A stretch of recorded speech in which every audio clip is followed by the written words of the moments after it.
রাওয়া বইমেলা 2025 এর সমাপনী দিনের প্রধান অতিথি, বিশিষ্ট ব্যক্তিত্ব, দেশবরেণ্য গুণীজন এবং আমার দেশ পত্রিকার সম্পাদক ও প্রকাশক জনাব ডক্টর মোহাম্মদ মাহমুদুর রহমান, রাওয়ার সম্মানিত চেয়ারম্যান কর্নেল মোহাম্মদ আব্দুল হক, কার্যনির্বাহী পর্ষদের সম্মানিত সদস্যবৃন্দ, উপস্থিত সুধীবৃন্দ এবং আমার প্রিয় ছাত্রছাত্রী ভাই ও বোনেরা, আপনাদের সকলকে আমন্ত্রণ জানাচ্ছি রাওয়া বইমেলা 2025 এর সমাপনী। আপনারা সকলেই জানেন যে 30শে অক্টোবর শুরু হয়ে 3 দিন বইমেলা আজকে শেষ হতে চলেছে। আমাদের আজকের এই শেষের দিনের সংক্ষিপ্ত অনুষ্ঠানের শুরুতেই আমি আমন্ত্রণ জানাচ্ছি রাওয়া কার্যনির্বাহী পর্ষদের সম্মানিত member library and publication lieutenant colonel Mohammad নুরুজ্জামানকে তার বক্তব্য প্রদান করার জন্য।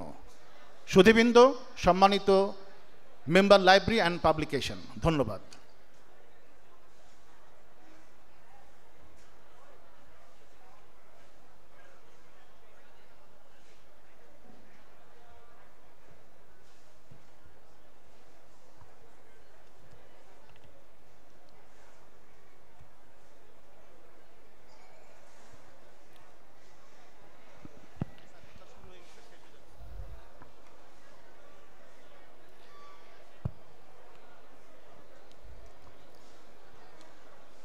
আলহামদুলিল্লাহ, আসসালাতু আসসালামু আলাইকা রাসূলুল্লাহ, আল্লাহুম্মা সাল্লি আলা মুহাম্মদ, আল্লাহুম্মা বারিক আলা মুহাম্মদ। বিসমিল্লাহির রহমানির রহিম। সম্মানিত প্রধান অতিথি ডক্টর মাহমুদুর রহমান, সম্পাদক আমার দেশ, রাওয়া চেয়ারম্যান, মেলা বাস্তবায়ন কমিটির সম্মানিত সদস্যবৃন্দ, রাওয়ার মেম্বারগণ এবং উপস্থিত আমার প্রাণপ্রিয় ছাত্রছাত্রী ও শিক্ষকগণ, আসসালামু আলাইকুম। অলরেডি আমরা জানি এই 3 দিনের এই মেলা, এটা আজকে এই অনুষ্ঠানের মধ্যেই শেষ হতে যাচ্ছে। প্রতিদিন এই অনুষ্ঠানটা, এই মেলা ছিল সকাল 10টা থেকে রাত 10টা পর্যন্ত এবং এটা সকলের জন্য উন্মুক্ত ছিল। এই মেলার স্লোগান ছিল চাকুরিজীবী কিংবা অবসরী, বই পড়ার অভ্যাস গড়ি। আমরা এই মেলায় আমরা সকাল বিকাল রাওয়ার লেখক এবং প্রকাশকগণ তাদের যে বই আছে সেই বইয়ের পরিচিতি দিয়েছেন। স্কুল কলেজ বা মাদ্রাসার যে প্রিন্সিপাল আসছেন ওনারা, তাছাড়াও ডিএইচএস পরিষদ, মসজিদের খতিব এবং বিভিন্ন জ্ঞানী ব্যক্তিবর্গ জ্ঞান অর্জন এবং নৈতিকতার উপর মোটিভেশন লেকচার দিয়েছেন প্রতিদিন। এখানে আমন্ত্রিত হয়েছে 12 থেকে 15টি স্কুল অ্যান্ড কলেজের শিক্ষার্থীবৃন্দ যারা কুইজ এবং আর্ট কম্পিটিশনে জয়েন করেছেন। মেলা আমরা চেষ্টা করেছি সকলের কাছে বই পৌঁছে দেওয়ার জন্য, আমরা যদি এবং বাচ্চাদেরকে বইমুখী করার জন্য। আমরা যদি এই মিলন মেলায় কিছু বই কিনে থাকি, আমার মনে হয় আমরা কিছুটা সার্থকতা অর্জন করেছি। আমরা আরও সার্থকতা অর্জন করব এই আয়োজনে। আমরা যদি বই পড়ে আমাদের পরিবারে বা আমাদের কর্মক্ষেত্রে একটা ছোটো মিনি লাইব্রেরি করতে পারি এবং হাতে মোবাইলের সাথে যদি সর্বদা একটা বই রাখার অভ্যাস করি, আমার মনে হয় আমাদের এই মেলাটা আরও বেশি সার্থক হবে।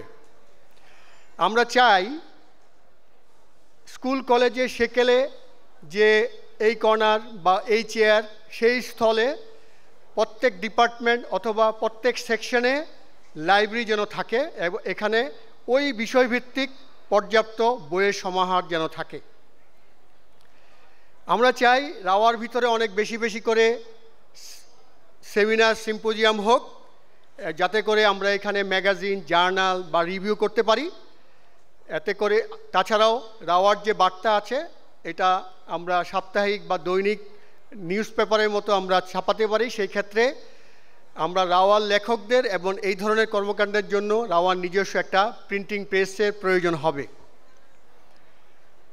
রাওয়ার লেখকদের জন্য একটা বিশেষ, আমরা জানি ওনারা বিভিন্ন ভ্রমণজনিত বা আত্মজীবনী লিখে থাকেন, তার পাশে যদি ওনারা বিভিন্ন প্রি কোর্স অ্যাসাইনমেন্ট বা কোর্সের যে রিসার্চ পেপার দিয়ে বই তৈরি করেন, এবং তাছাড়াও জাতিসংঘ এবং আমরা চিটাগং হিল ট্র্যাক্সে যে চাকরি করেছি সেই অভিযানসমূহ যদি ওনারা লিপিবদ্ধ করেন, তাহলে আমাদের সেই মাসুদ রানা, তিন গোয়েন্দা অথবা হ্যারি পেটাসের মতো লেখার চেয়েও কোনো অংশে আমাদের লেখা কম খারাপ হবে না ইনশাল্লাহ। আমরা প্রযুক্তি ব্যবহার করব এই লেখায়, কিন্তু পুরোপুরি প্রযুক্তি ব্যবহার না করে আমরা চেষ্টা করব লিখন যে ম্যানুস্ক্রিপ্ট যে লেখাটা, এটা যেন আমরা জারি রাখি। গত 10 বছরে দেখা গিয়েছে বাংলা একাডেমি এবং ইসলামী ফাউন্ডেশন খুব গুটি কয়েক বই ছাপিয়েছেন। তাছাড়াও এই সংখ্যা যাতে বাড়ে সেটা আমরা চাই। আরও চাই এই যে চেতনা জাতীয় বই ছাড়া আমরা যে লাইব্রেরিতে বই কিনতে পারি নাই, সেই সীমাবদ্ধ থেকে আমরা বেরিয়ে আসতে আমরা চাই। সকল ফুড কর্নারে যাতে একটা রিডিং কর্নার থাকে, সেখানে আমরা চাই যে কোনো মেলা যখন হবে সেখানে যেন একটা বইয়ের একটা স্টল থাকে। আমরা আরও চাই সকল রিসোর্ট এবং লাউঞ্জে যাতে হাতের কাছে বই পাওয়া যায়, এবং আমাদের প্রত্যেক লেখক তার স্ব ক্ষেত্রে তাদের লিখনের জন্য একটা স্বীকৃতি পান। পরিশেষে সকলের উপস্থিতি, স্পন্সরদের সহায়তা এবং মেলা বাস্তবায়ন কমিটির যে প্রচেষ্টা ছিল তার জন্য আমি কৃতজ্ঞতা জানাচ্ছি, এবং এই মেলা করতে গিয়ে আমাদের অনেক সীমাবদ্ধতা আছে, সেজন্য আমি ক্ষমা চেয়ে নিচ্ছি। আবারও ধন্যবাদ জানাচ্ছি আমাদের প্রধান অতিথিকে, এই সমাপনী অনুষ্ঠানে অতিথি সহ সবাইকে। মহান আল্লাহ তাআলার কাছে মহান আল্লাহ তাআলা যেন আমাদের সহায় হন, আমিন। সকলকে অনেক ধন্যবাদ। আসসালামু আলাইকুম রহমতুল্লাহ। ধন্যবাদ মেম্বার লাইব্রেরিয়ান পাবলিকেশন। এবারে সকল ছাত্রছাত্রীদের পক্ষ থেকে রাওয়ার বইমেলা সম্বন্ধে নিজের ভাব তুলে ধরার জন্য Dhaka residential model school and কলেজের ছাত্র কলেজের কালচারাল প্রিফেক্ট নাহিয়ান জামানকে আমন্ত্রণ জানাচ্ছি। সুধীবৃন্দ আসছেন নাহিয়ান জামান সাম্য।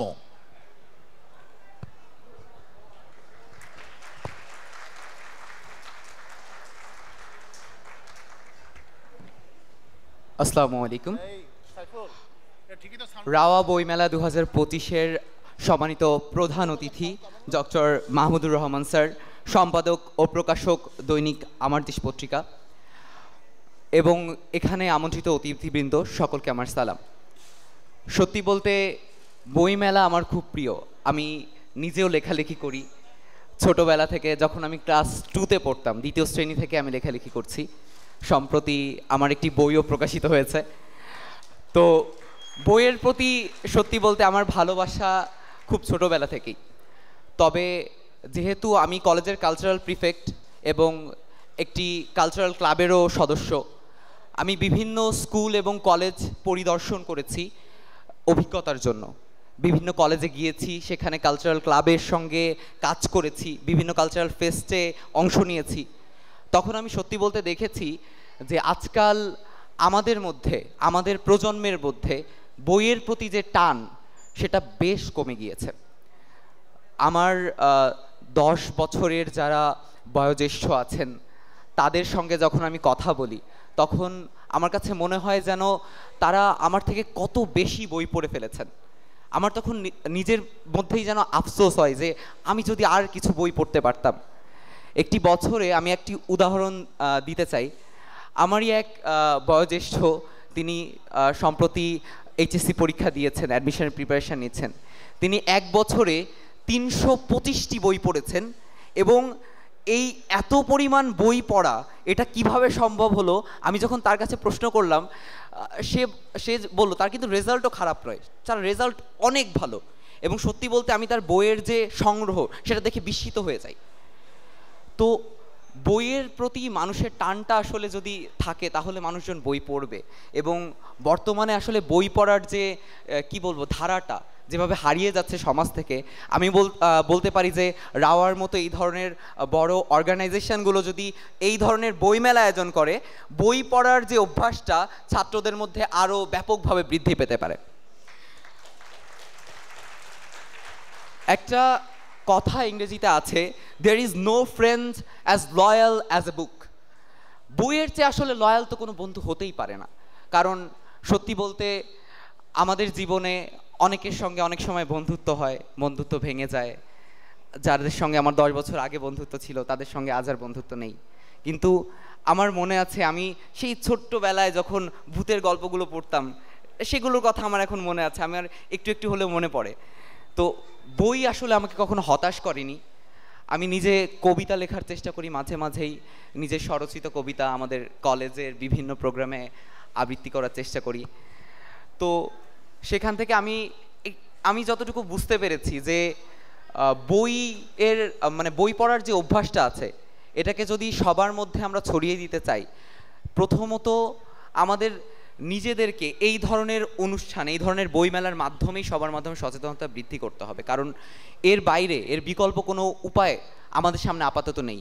আমরা আমাদের প্রজন্ম থেকে যেভাবে মোবাইলের প্রতি আসক্তি এবং ডিভাইসের প্রতি আসক্তি আমাদের যে পরিমাণ রয়েছে, এটা সত্যি আমাদের ভবিষ্যৎকে বিপদগ্রস্ত করে তুলছে। আমরা সত্যি আশঙ্কায় রয়েছি। আমি নিজেও ভাবি যে আমার সঙ্গে যারা রয়েছে বা আমি নিজেও এর জন্য কতটা হুমকির মুখে পড়ে যাচ্ছে। আমি 5 বছর আগে তো এত বেশি সময় ডিভাইসের প্রতি দিতাম না, কিন্তু কেন এত বেশি আমি ইনভলভ হয়ে যাচ্ছি। আমি চেষ্টা করি একটু একটু করে নিজেকে ডিভাইস থেকে দূরে রেখে বই পড়তে চেষ্টা করি। যারা লেখক আছেন, ডক্টর মাহমুদুর রহমান স্যারের মতো যারা আছেন জ্ঞানী মানুষ, তারা প্রত্যেকেই এখানে যেরকম এসেছেন স্যার, এছাড়া আরও অনেকেই আছেন যারা এই বই নিয়ে কাজ করছেন। রাওয়ার মতো আরও অনেক অর্গানাইজেশন আছে যারা বই মেলার মতো এত অসাধারণ একটা বিষয় তুলে ধরছেন। তাদের প্রতি আমি কৃতজ্ঞ জানাই এবং এই 3 দিন ব্যাপী যে রাওয়া বই মেলা অনুষ্ঠিত হলো বেশ সফলভাবে অনুষ্ঠিত হয়েছে। সকলকে ধন্যবাদ। আসসালামু আলাইকুম। ধন্যবাদ নাহিয়ান জামান সাম্যকে তার সুন্দর এবং প্রাঞ্জল বক্তব্যের জন্য। সম্মানিত সুধীবৃন্দ, এবারে মঞ্চে আমন্ত্রণ জানাচ্ছি রাওয়ার সম্মানিত চেয়ারম্যান কর্নেল মোহাম্মদ আব্দুল হককে তার মূল্যবান বক্তব্য প্রদান করার জন্য। সুধীবৃন্দ, চেয়ারম্যান রাওয়া।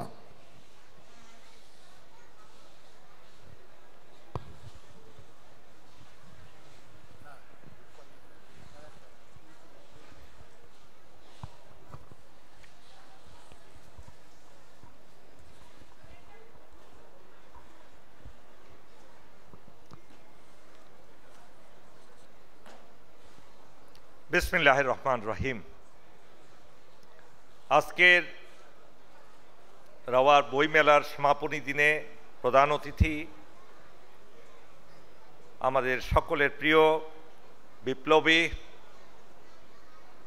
কঠিন দেশপ্রেমিক, সত্য প্রতিষ্ঠিত করার অগ্রগামী নেতা, আমার অত্যন্ত প্রিয় ব্যক্তিত্ব ডক্টর মাহমুদুর রহমান, এবং আজকের এই বইমেলায় উপস্থিত সকল ভাই ও বোনেরা যারা এই মেলাকে আলোকিত করেছেন, বিশেষ করে ছাত্রছাত্রী বিভিন্ন প্রতিষ্ঠান থেকে যারা আসছেন, সত্যি আমি অভিভূত যে আমরা এখনো হারিয়ে যাইনি। প্রথমেই মাহমুদ ভাইকে আন্তরিক ধন্যবাদ জানাচ্ছি, কৃতজ্ঞতা জানাচ্ছি। তার অত্যন্ত ব্যস্ত সময়ের মধ্যেও আমাদের রাওয়াকে তিনি সময় দিয়েছেন, এজন্য আমরা সত্যিই অভিভূত। আমরা রাওয়ার পক্ষ থেকে আপনাকে কৃতজ্ঞতা জানাচ্ছি। প্রিয় সুধী মণ্ডলী, এমন একটা সময়ে আমাদের রাওয়া নির্বাচন করে বাংলাদেশে 5ই আগস্টের পরে নতুন স্বাধীন দেশে প্রথম একটি ফ্রি অ্যান্ড ফেয়ার ইলেকশনে একটা এক্সিকিউটিভ কমিটি নির্বাচিত হয়েছে, যে সময়টা দেশের জন্য একটা ক্রস রোড। ফ্যাসিস্ট হাসিনা দীর্ঘ 16 বছরে জাতির পুরোটাকেই কোনো না কোনোভাবে সাইকোপ্যাথ করে ফেলেছে। এটা ছিল এরকম, একটা রুমের মধ্যে যদি একজন পাগল থাকে, বদ্ধ পাগল, যে কোনো কথা শোনে না, তার সাথে আরও 100 জন লোককে রেখে দিলেন, কোনো না কোনোভাবে প্রত্যেকটা লোকই সেটাকে যত ভালোই হোক না কেন এফেক্ট করবে। আমাদের জাতিটাকে হাসিনা পুরো সাইকোপ্যাথ হওয়ার একটু আগে বিদায় নিয়েছে। প্রত্যেকটা জায়গায় সে হাত দিয়েছে। সে তো দেয়নি, সে তো তার নিজের ইচ্ছায় কিংবা নিজের জ্ঞান বুদ্ধি দিয়ে চলেনি। আমরা ছোটবেলায় পুতুল নাচ দেখেছেন, পুতুল নাচের ওই রশিটা কিন্তু থাকে আরেকজনের হাতে। ঠিক হাসিনা নেচেছে আমাদের একটি রাক্ষসী প্রতিবেশী দেশের প্রতিনিধি হয়ে, অ্যাম্বাসেডর হয়ে এই দেশ পরিচালনা করেছে। আমরা, মাহমুদ ভাই এই কথাটা বলেন, প্রায় বলেন যে আমাদের স্মৃতি এতই দুর্বল হয়ে গেছে আমরা ভুলে যাই। আমরা ভুলে গেছি অলরেডি 14 মাস আগে কি ঘটেছিল। আমাদের স্টুডেন্ট আজকে যে আমাদের নাহিয়ান বলে গেল, ওই বাচ্চা ছেলে, সত্যি অভিভূত হয়েছি তার কথা দিয়ে, কিন্তু একটা বিশাল চরিত্র, একটা চরিত্র পরিস্ফুটিত হয়েছে আমাদের মধ্যে। আজকে শিক্ষা ব্যবস্থাকে ধ্বংস করার জন্য এমন কোনো পন্থা নেই যেটা হাসিনা গ্রহণ করেনি, আপনারা ভুলে যাবেন না। এবং সে কিন্তু এখনো বসে নেই। ওই পুতুল নাচের রশিটা, সুতাটা যার কাছে আছে সে কিন্তু বসে নেই। সেই দেশটা এই মুহূর্তেও ষড়যন্ত্র করছে কি করা যায় বাংলাদেশকে। রাওয়াও তার মধ্যে একটা অন্যতম টার্গেট। আপনাদেরকে আমি স্পষ্টভাবে বলছি, রাওয়ার চেয়ারম্যান হয়ে আমি বুঝতে পেরেছি রাওয়াকেও তারা টার্গেট করেছে সিরিয়াল নাম্বারে প্রথম দিকে। কেন?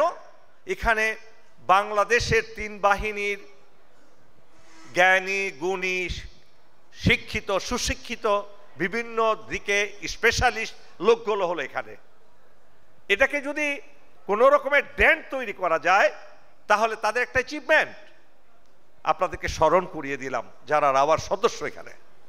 আমরা রাওয়ার এই ক্ষুদ্র প্রচেষ্টা জাতির জন্য একটা সমুদ্রের মধ্যে 1 ফোঁটা জলের মতো, পানির মতো আমরা চেষ্টা করেছি আমাদের এই রাওয়ার ক্ষুদ্র আঙ্গিকে জাতিকে স্মরণ করিয়ে দেওয়ার জন্য যে আমাদেরকে আবার ফিরে আসতে হবে, come back to your own position. আমরা বিলটিতে বলি না come back to your own position, আমাদের come back to your own position আসতে হবে। এবং কাজটা খুব সহজ নয়। এখানে গুরুত্বপূর্ণ ভূমিকা পালন করতে হবে শিক্ষা প্রতিষ্ঠানগুলোর যারা কর্ণধার আছেন, যারা শিক্ষয়িত্রী আছেন, তাদেরকে এখানে মূল ভূমিকা পালন করতে হবে। দুঃখজনক হলে সত্য, কালকে একটা খবর বেরিয়ে হয়েছে, চিটাগংয়ে শিক্ষকদের প্রমোশনের জন্য যে কমিটি গঠন করা হয়েছে সেখানে ওই ফ্যাসিলিস্টের লোকেরা। সুতরাং আমরা কিন্তু এখনো মুক্ত হইনি যতটুকু আমরা চিন্তা করেছি। আজকে মিডিয়ার কথা বলেন, মাহমুদুর রহমান, আল্লাহর রহমতে ডক্টর মাহমুদুর রহমান ফেরত আসছেন দেশে, আমার দেশকে ধরেছেন, হাল ধরেছেন, একটা শক্তিশালী ভূমিকা পালন করছে। আপনারা জানেন বাংলাদেশের টেলিভিশনের যেগুলো 44টা না কয়টা চ্যানেল আছে, প্রত্যেকটার মালিক ফ্যাসিস্ট আমলে কি করেছে, সাংবাদিকরা কি করেছে, তাদের কি পরিবর্তন হয়েছে? আপনার তথ্য উপদেষ্টা মাহফুজের একটা বক্তব্য সেদিন আমি শুনলাম, দেখলাম, পত্রিকা পড়লাম যে তারা ইন্ডিয়াতে এখান থেকে নিয়মিতভাবে তাদের যে প্রফিটগুলো চলে যাচ্ছে এবং সেখান থেকে তারা অঙ্গুলি হেলন দিয়ে তাদের প্রতিষ্ঠানগুলো চালাচ্ছে। আমরা কিন্তু সেটাকেও ফ্যাসিস্ট মুক্ত করতে পারিনি। তাদেরকে নির্দেশ দেওয়া হচ্ছে কাকে কাকে টকশোতে ডাকা হবে আর কাকে ডাকা হবে না। ওইটা কিন্তু কলকাতা কিংবা তার সেখান থেকে এখন নির্দেশ আসছে। আপনাদেরকে আমি বলছি এটা ফ্যাক্ট, আপনাদের মানতে হবে। যাই হোক, এই বইমেলায় আমি ওই দিকে এতটুকু গেলাম আপনাদেরকে স্মরণ করিয়ে দেওয়ার জন্য। আমরা কিন্তু মুক্ত হইনি, এখনো মুক্ত হইনি। আমরা আমাদের সাপদের সেই চতুর্দিকের আক্রমণের জাস্ট টার্গেট হিসাবে বসে আছি। আমরা যদি সচেতন না হই, আমাদের ভবিষ্যৎ বংশধরদেরকে যদি সচেতন না করতে পারি, আমরা যদি তাদেরকে শিক্ষা দিতে না পারি নতুন প্রজন্মকে, মনে রাখবেন এই দেশ টিকে থাকতে পারবে না। আরেকটা মনে রাখতে হবে যারা ইতিহাস পড়েন, 1947 সালের 14ই আগস্ট তৎকালীন ইস্ট বেঙ্গলকে কখনো ইন্ডিয়া মেনে নেয়নি, কখনো না, এখনো না। ইস্ট বেঙ্গল 55 সালে হয়েছে পূর্ব পাকিস্তান, এটাকে কিন্তু মেনে নেয়নি। আপনাদের সেই চিন্তাটা মাথায় রেখে কাজ করতে হবে। দেশপ্রেম কিভাবে জাগ্রত করতে হবে এবং সেটা আরো কিভাবে শক্তিশালী করতে হবে সেই পন্থা আমাদের অবলম্বন করতে হবে। আমি পরিশেষে আপনাদের সকলকে, যারা প্রকাশক এবং লেখক, পাবলিশার্স যারা আসছেন এই আজকের মেলায় 3 দিন ব্যাপী মেলা। আমি জানি আপনাদের বই বিক্রি হয়নি, আমার কাছে তথ্য আছে। আপনারা হতাশাগ্রস্ত হবেন না, হতাশ হবেন না। এই ক্ষুদ্র ক্ষুদ্র প্রচেষ্টা দিয়ে একসময় আমাদের আবার ফিরে আসব সেই বই পড়ার মধ্যে দিয়ে, আমরা দেশ গড়ে তুলব। একই সাথে আজকে আবারও ধন্যবাদ জানাচ্ছি আমার ক্ষুদে শিশুদেরকে, যারা এই মেলাকে আলোকিত করেছো। তোমরা সব সময় আমাদেরকে উৎসাহও দিয়েছো, তোমাদের দ্বারা আমরা উদ্দীপিত হয়েছে। Rava will continue it's effort on the national affairs, এবং আমরা অবশ্যই আমাদের ক্রেডেনশিয়াল আরও শক্তিশালী করতে হবে এই জাতির দিক নির্দেশনা দেওয়ার জন্য। আল্লাহ রাব্বুল আলামিন, সর্বশক্তিমান আল্লাহ আমাদেরকে সে তৌফিক দান করুক। আল্লাহ হাফেজ, আসসালামু আলাইকুম। ধন্যবাদ চেয়ারম্যান রাওয়া। সুধীবৃন্দ, এবারে আমি মঞ্চে আমন্ত্রণ জানাবো, আমরা সকলেই যার বক্তব্য শোনার জন্য অধীর আগ্রহে অপেক্ষা করছি, বিশিষ্ট ব্যক্তিত্ব, বিশিষ্ট গুণীজন এবং আমার দেশ পত্রিকার প্রকাশক ও সম্পাদক ডক্টর মোহাম্মদ মাহমুদুর রহমান সাহেবকে। সুধীবৃন্দ, মঞ্চে আসছেন ডক্টর মোহাম্মদ মাহমুদুর রহমান।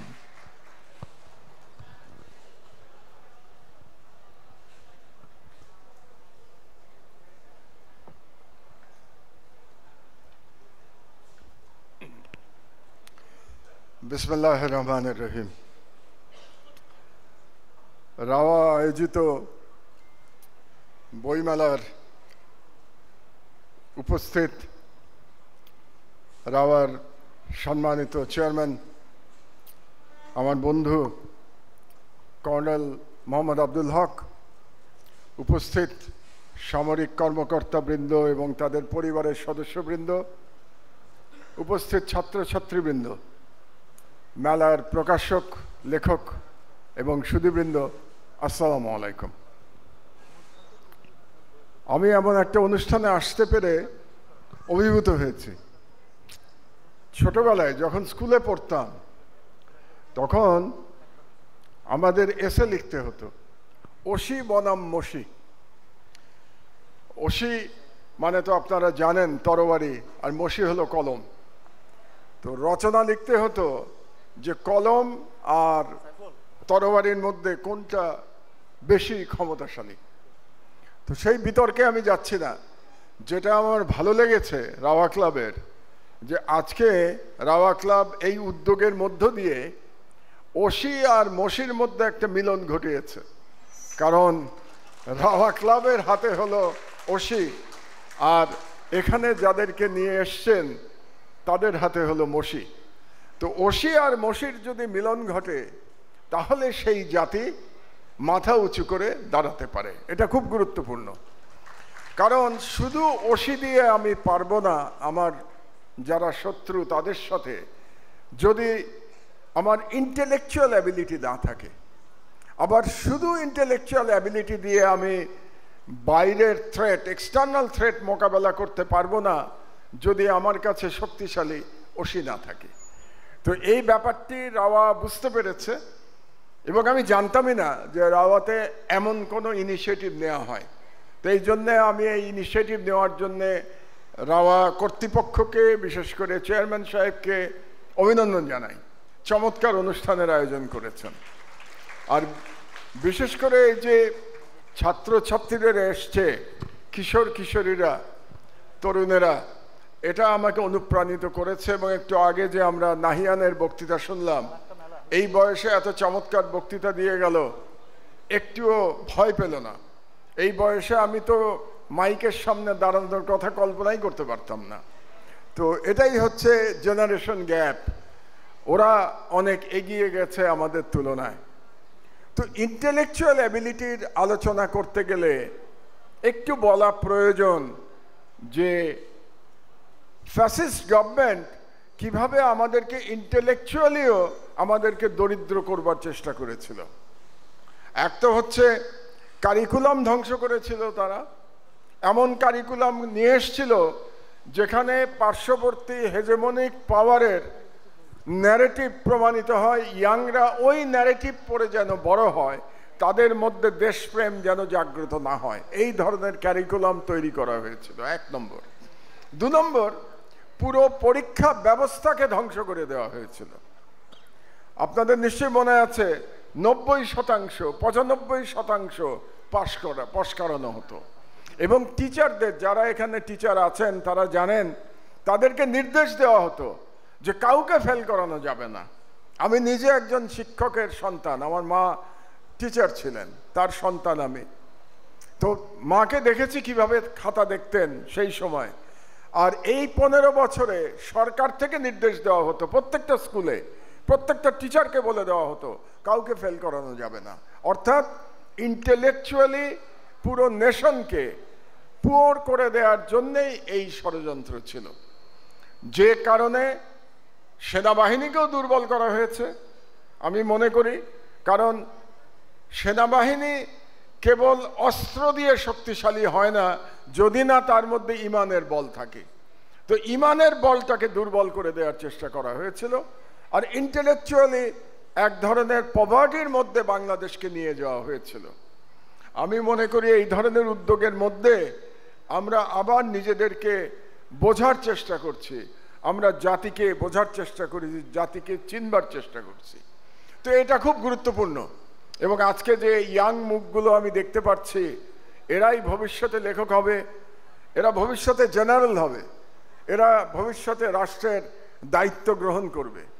তো এই ইয়াং জেনারেশনকে দেখে আমি খুব অনুপ্রাণিত বোধ করি। কারণ এই যে জুলাই বিপ্লবের মাধ্যমে আমরা এই ফ্যাসিস্ট শাসককে আমরা উৎখাত করতে পেরেছি এবং তাকে পালিয়ে যেতে বাধ্য করেছি তার প্রভুর দেশে, এটা সম্ভব হয়েছিল আমাদের এই ইয়াং জেনারেশনের রিভল্টের মাধ্যমে, তাদের সাহসের মাধ্যমে। এবং তারা এই যে রেসিডেন্সিয়াল মডেল কলেজেরই তো বোধ হয় নাহিয়ান বক্তৃতা দিয়ে গেল, তারই কলেজের যে ছেলেটা শহীদ হয়েছিল তার কথা আমার মনে পড়ে। কিছুদিন আগে তার পিতা আমাকে ফোন করেছিলেন এবং তিনি ফোন করে বলছিলেন যে পরের দিন তার ছেলের জন্মদিন ছিল এবং তিনি বলছিলেন যেন তার জন্মদিনের খবরটা আমার পত্রিকায় ছাপা হয়। এবং তিনি আমাকে বললেন যে আমার ছেলে মরে গেছে, কিন্তু প্রতি জন্মদিনের দিন তো তার কথা আমার মনে হয়, তো আপনার পত্রিকায় যদি একটু তার কথা লেখেন। আমি সেই পিতার কথা মেনেছিলাম, আমার পত্রিকায় খুব বড় করে লেখা হয়েছিল সেই রেসিডেন্সিয়াল মডেল কলেজের সেই ছাত্রটির শাহাদাতের কথা। তো এদের মতো শত শত ছেলে মেয়ের জীবনের বিনিময়ে আমরা আবার আমাদের দেশটাকে ফিরে পেয়েছি। এখন এই দেশটাকে আমাদের গড়ে তুলতে হবে এবং গড়ে তুলতে হলে আমাদেরকে ইন্টেলেকচুয়ালি ইকুইপড হতে হবে। কারণ ইন্টেলেকচুয়ালি যদি আমি ইকুইপ না হই তাহলে আমার মধ্যে সাহস আসবে না। তার একটা প্রমাণ দেই আপনাদেরকে যে ইন্টেলেকচুয়ালি দুর্বল হলে কি হয়। কিছুদিন আগে আমাদের পার্শ্ববর্তী দেশ ভারত বাংলাদেশ থেকে প্রায় 25-26 জন সাংবাদিককে নিয়ে গেছিল তাদের দেশে লোকজনকে দেখানোর জন্যে কিংবা তাদের ব্রেন ওয়াশ করবার জন্যে। তো তার মধ্যে আমাদের একজন সাংবাদিকেরও দাওয়াত ছিল, কিন্তু সে যেতে অস্বীকার করেছিল। একমাত্র আমার দেশের সাংবাদিক এই দাওয়াত গ্রহণ করে নাই। তো আর সব সাংবাদিকরা এই দাওয়াত নিয়ে ইন্ডিয়া বেরিয়ে এসেছে। তো তারই একটা ঘটনার কথা আপনাদেরকে বলি, বিশেষত ইয়াংদের বলি আমি। তো বিক্রম মিস্ত্রি হলো বর্তমানে পররাষ্ট্র সচিব ভারতের। তিনি সম্ভবত বাংলাদেশে অ্যাম্বাসেডর হাই কমিশনারও ছিলেন বিক্রম মিস্ত্রি। তো বিক্রম মিস্ত্রি যখন সাংবাদিকদের সাথে দেখা করলেন, তিনি বলছেন বাংলাদেশে আগামী যে নির্বাচন হবে ফেব্রুয়ারিতে, সেই নির্বাচনের নাকি আন্তর্জাতিক স্বীকৃতি লাগবে। অর্থাৎ তিনি বলতে চাচ্ছেন ওই নির্বাচনের ভারতের স্বীকৃতি লাগবে, এরকম একটা কথা তিনি বললেন। আমি খুব দুঃখ পেলাম যে এই 25 জন সাংবাদিকের একজনও তাকে জিজ্ঞেস করলো না যে গত 15 বছর আপনার এই জ্ঞান কোথায় ছিল মিস্ত্রি সাহেব। গত 15 বছর শেখ হাসিনা যখন নির্বাচনের নামে তামাশা মঞ্চায়ন করেছে, তখন তো আপনারা একবারও বলেন নাই যে এই নির্বাচনগুলোর আন্তর্জাতিক স্বীকৃতি লাগবে। তো একজন সাংবাদিকের এই সাহস হয় নাই, এবং না হওয়ার পিছনে আমি মনে করি তার ইন্টেলেকচুয়াল দুর্বলতা এটা প্রধান কারণ ছিল। তো সেই কারণে ইন্টেলেকচুয়ালি আমাদের ইকুইপড হওয়া দরকার, এবং ইন্টেলেকচুয়াল ইকুইপড হওয়ার জন্যে একটা তো আছে মহান আল্লাহ তাআলার অনুগ্রহ লাগবে, কারণ তিনি আমাদেরকে মাথায় যতটুকু গ্রে ম্যাটার দিয়ে পৃথিবীতে পাঠান এটা তার ইচ্ছা, এবং প্রত্যেকের গ্রে ম্যাটার একরকম হয় না, এটা তো তার ইচ্ছা। কিন্তু তারপরে বই পড়তে হবে, বই পড়ার অভ্যাস গড়ে তুলতে হবে।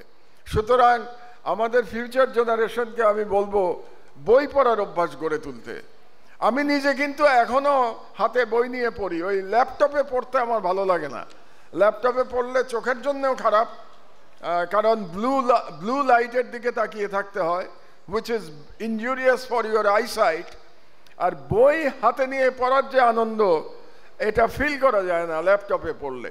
কাজে আমি মনে করি বই পড়া উচিত, এবং আজকে এখানে এই ধরনের একটা অনুষ্ঠান আয়োজন করার জন্য আবারও আমি ধন্যবাদ জানাচ্ছি রাওয়া কর্তৃপক্ষকে। এবং চেয়ারম্যান সাহেব তিনি বলেছেন যে একটা চমৎকার নির্বাচনের মাধ্যমে এই কমিটি এসছে, এবং তাদেরকে আবারও কৃতজ্ঞতা জানাই। তারা এই নিয়ে বোধহয় 3 বার আমাকে এখানে দাওয়াত দিলেন 3টা ভিন্ন অকেশনে। আপনাদেরকে অসংখ্য ধন্যবাদ, এবং আপনাদের যে কোনো দাওয়াতের পেলেই আমি চলে আসি, কারণ আমি মনে করি পিপল এবং সেনাবাহিনী একসঙ্গে কাঁধে কাঁধ মিলিয়ে যদি লড়াই করতে পারে তাহলেই দেশের স্বাধীনতা সার্বভৌমত্ব রক্ষা পেতে পারে। এবং অ্যাজ এ মিডিয়া পার্সোনালিটি আমি মনে করি আর্মির সঙ্গে বা সামরিক বাহিনীর সঙ্গে জনগণের মিলিয়ে দেওয়ার জন্যে মিডিয়ার একটা ভূমিকা আছে, এবং আমি ইনশাআল্লাহ এই ভূমিকা পালন করে যাব।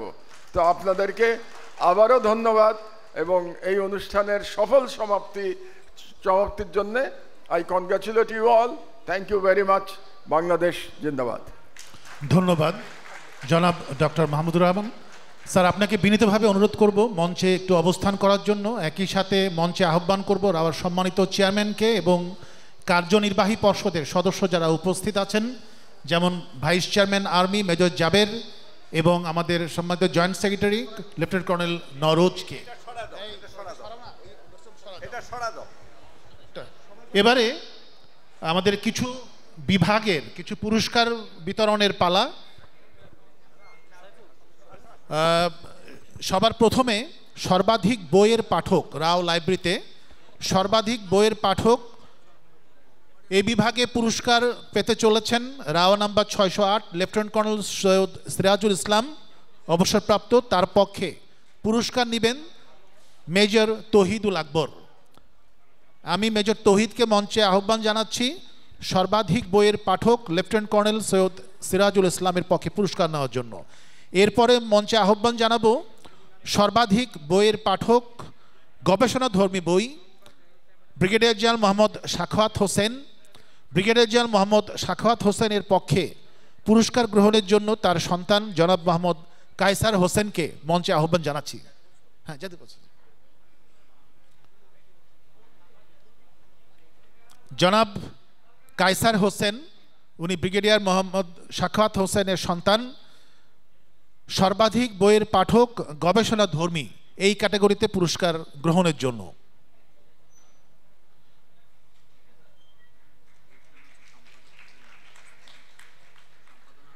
এরপরে পুরস্কার গ্রহণ করার জন্য আমি মঞ্চে আহ্বান জানাচ্ছি রাও বই মেলায় সর্বাধিক বিক্রিত বইয়ের স্টল বুক ওয়ার্ম। সর্বাধিক বই বিক্রির স্টল বুক ওয়ার্মের পক্ষে পুরস্কার নেবেন মিসেস সোহেলি পারভিন। মঞ্চে আহ্বান জানাচ্ছি মিসেস সোহেলি পারভিনকে।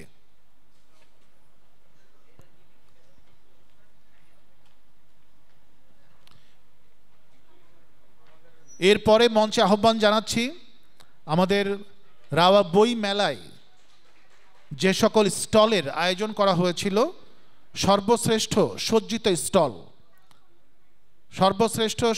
স্টল আল কোরআন একাডেমি স্টলের পক্ষে পুরস্কার গ্রহণের জন্য মোহাম্মদ শাহাদাত হোসেনকে মঞ্চে আহ্বান জানাচ্ছি।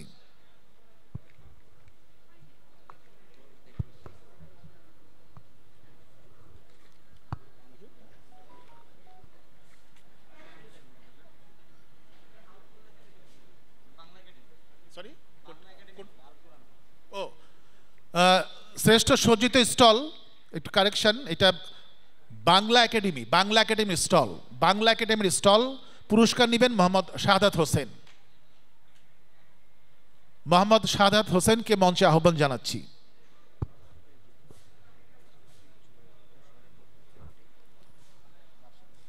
তোমরা বাবা দিয়ে চলে এসো। হ্যাঁ, আচ্ছা, এবারে আমাদের নির্ধারিত যে ধারাবাহিকতা,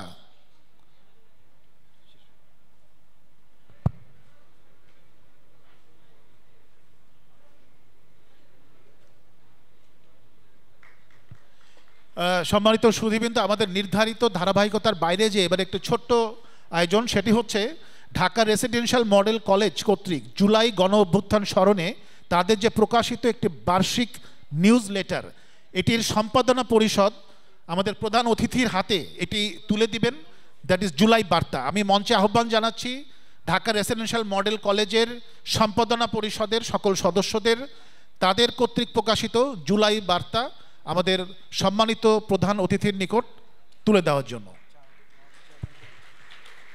একই সাথে তারা তাদের এই জুলাই বার্তা হস্তান্তর করবে রাওয়ার সম্মানিত চেয়ারম্যান কর্নেল মোহাম্মদ আব্দুল হকের নিকটও।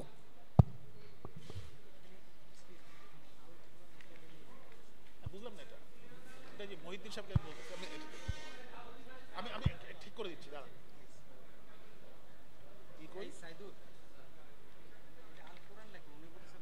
একটু পরে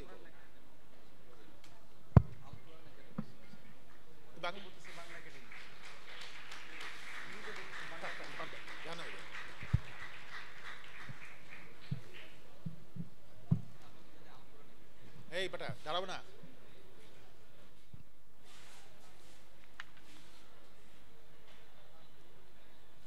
সম্মানিত সুধীবৃন্দ, আমাদের আজকের আয়োজনের সর্বশেষ ইভেন্ট নতুন বইয়ের মোড়ক উন্মোচন। নতুন বইয়ের মোড়ক উন্মোচন হতে যাচ্ছে রাওয়া 1757 নাজনীন তৌহিদ, তিনি মেজর মোহাম্মদ তৌহিদুল আকবরের সহধর্মিণী। বইয়ের নাম খোকা খুকুর মিষ্টি ছড়া। বইয়ের প্রকৃতি ছড়া, এটি একটি ছড়ার বই, নাম খোকা খুকুর মিষ্টি ছড়া। প্রকাশ করেছেন নাজনীন তৌহিদ, তিনি মেজর মোহাম্মদ তৌহিদুল আকবরের সহধর্মিণী।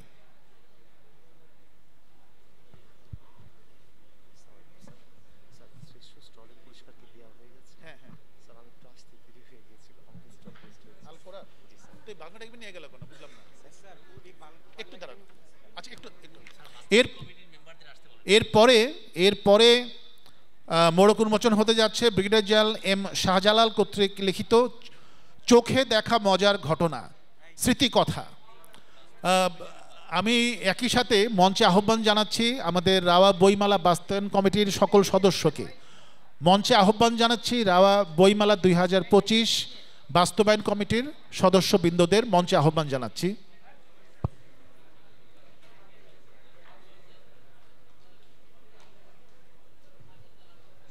এটা একটু আপনি মহিউদ্দিন সাহেবের সাথে একটু কথা বলেন। হ্যাঁ, আপনি আসেন।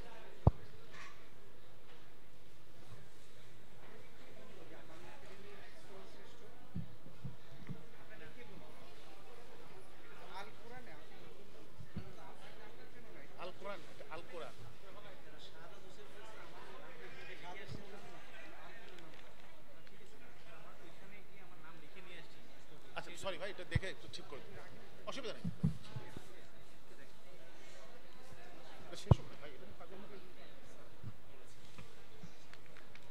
আচ্ছা, দেখে এটা শেষ হোক। আচ্ছা, একটা ক্রেস দরকার, দিয়ে দেবো। ক্রেস আছে না?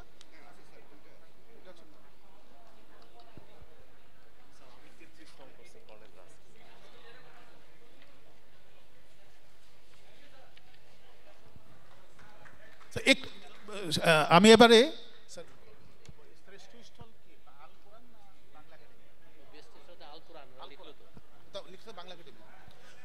আচ্ছা, এবারে আমাদের সর্বশেষ আল কোরআন একাডেমির পক্ষে ক্রেস্ট গ্রহণ করার জন্য আমি মঞ্চে আহ্বান জানাচ্ছি ওনার শতাধিক। তুমি দিয়ে দাও। হ্যাঁ, লেফটেন্যান্ট কর্নেল রাসেলকে।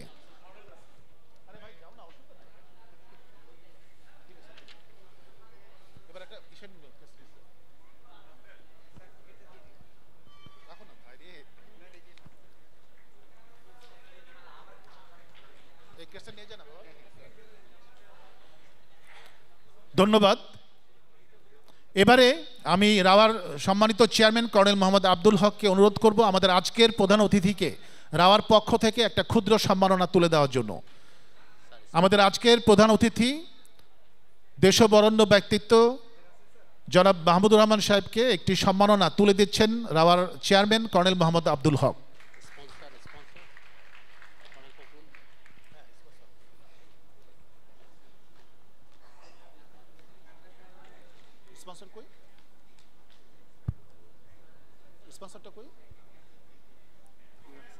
স্যার ছোট্ট আমি অনুরোধ করব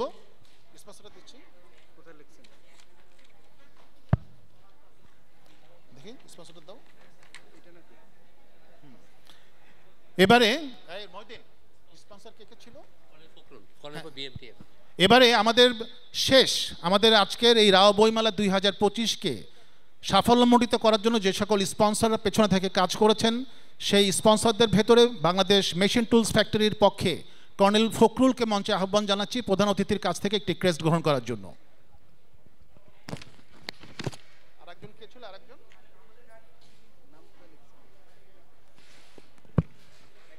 এবং একই সাথে মঞ্চে আহ্বান জানাচ্ছি ব্রিগেডিয়ার জেনারেল নুরুল নাহার ফাতেমা প্রতিষ্ঠিত কিডস ফাউন্ডেশনের পক্ষে সম্মাননা নেওয়ার জন্য ব্রিগেডিয়ার জেনারেল রিজিয়া খানমকে মঞ্চে আহ্বান জানাচ্ছি। ব্রিগেডিয়ার জেনারেল নুরুল নাহার ফাতেমা প্রতিষ্ঠিত কিডস ফাউন্ডেশনের পক্ষে ব্রিগেডিয়ার জেনারেল রাজিয়া খানমকে।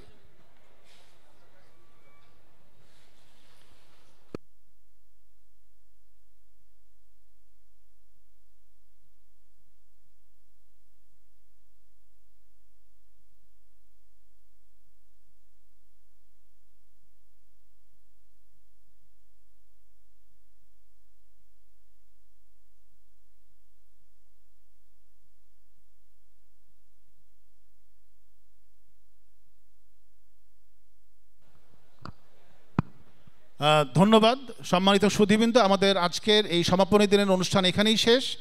আমরা সকলের পক্ষ থেকে ধন্যবাদ জানাচ্ছি আমাদের আজকের প্রধান অতিথি জনাব মাহমুদুর রহমান সাহেবকে আমাদের কষ্ট করে আমাদের মাঝে উপস্থিত হওয়ার জন্য।